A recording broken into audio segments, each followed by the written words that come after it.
Hello, for this video, we'll be discussing the Mohr method. The Mohr method is a type of argentometric titration which uses silver ions to determine halide content. The indicator for this type of titration is the chromate ion or CrO4 2-, and this is yellow in solution.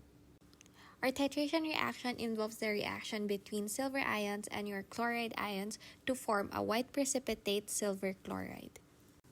When all your analyte is consumed, your excess silver ions react with the chromate ion in your solution to form solid silver chromate, and this is a brick red precipitate. For the duration of your titration, your solution turns from yellow to brick red. You know that your titration is complete by the endpoint, which is the formation of the brick red precipitate silver chromate. Here are some other notes for the Mohr method.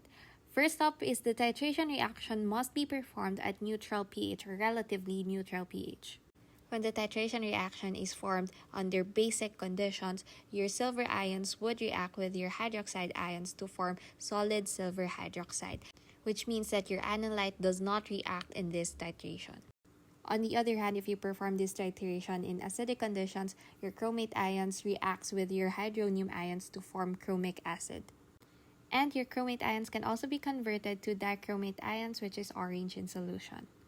Both of these reactions render your indicator ineffective in detecting the endpoint of your titration. Another note is that the Mohr method is actually now rarely used because the chromium 6+ or the chromium species in your chromate and dichromate are actually carcinogenic.